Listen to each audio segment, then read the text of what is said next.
జ్ఞాన విజ్ఞాన తృప్తాత్మ కూటస్థో విజితేంద్రియ యుక్త ఇత్యుచ్యతే యోగి సమాలోష్టశ్మ కాంచనః.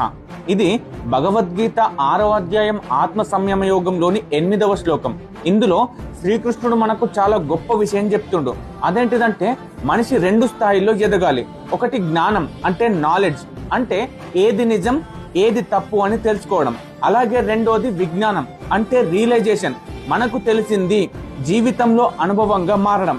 ఇక్కడ చాలా మందికి జ్ఞానం ఉంటుంది, ఎందుకంటే అది పుస్తకాల ద్వారా వచ్చింది కాబట్టి. కానీ విజ్ఞానం ఉండదు, ఎందుకంటే జీవితంలో అనుభవాలు అనేవి ఎక్కువగా ఉండదు.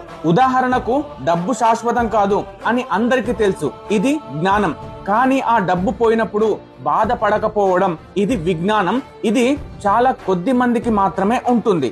అలాగే ఇక్కడ ఇంద్రియ నియంత్రణ అంటే మన కళ్ళకు చెవులకు మనస్సుకు నచ్చిన దానికి వెంటనే లొంగిపోకుండా ఉండటాన్నే ఇంద్రియ నియంత్రణ అంటారు. దీన్ని సాధించిన వాడే నిజమైన విదితేంద్రియుడు. ఒక చిన్న ఉదాహరణ చెప్తా. ఒక సినిమా హీరో యొక్క ఫ్యాన్ ని ఊహించుకోండి. అతని హీరో యొక్క సినిమా హిట్ అయితే చాలా ఆనందపడతాడు, అలాగే ఫ్లాప్ అయితే చాలా డిప్రెషన్ కి వెళ్ళిపోతాడు. కానీ ఒక యోగి జ్ఞాని అయిన ఫ్యాన్ మాత్రం ఎలా ఉంటాడంటే హిట్ అయినా సరే శాంతంగా ఉంటాడు, ఫ్లాప్ అయినా సరే శాంతంగా ఉంటాడు. ఎందుకంటే అతనికి తెలుసు ఇవన్నీ తాత్కాలిక భావోద్వేగాలు మాత్రమే, అంటే టెంపరరీ ఎమోషన్స్ మాత్రమే. అలాగే మట్టి, రాయి, బంగారం ఇవి 3 వేరువేరు విలువలు ఉన్న వస్తువులు. కానీ యోగి దృష్టిలో ఇవన్నీ సమానమే, ఎందుకంటే ఇవన్నీ కూడా అతని మనశ్శాంతిని ప్రభావితం చెయ్యకూడదు అని అతను అన్నిటినీ సమానంగా చూస్తాడు.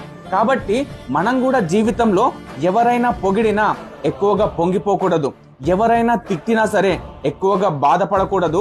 ఇలా ఉండగలిగితే మన మనస్సు అనేది స్థిరంగా ఉంటుంది. కాబట్టి ఒకే లైన్ లో ఈ శ్లోకాన్ని చెప్పాలంటే బయట పరిస్థితులు మారినా సరే మన మనస్సు మారకపోవడం, అదే నిజమైన యోగి యొక్క లక్షణం అని శ్రీకృష్ణుడు ఈ శ్లోకంలో అర్జునుడితో పలుకుతున్నాడు.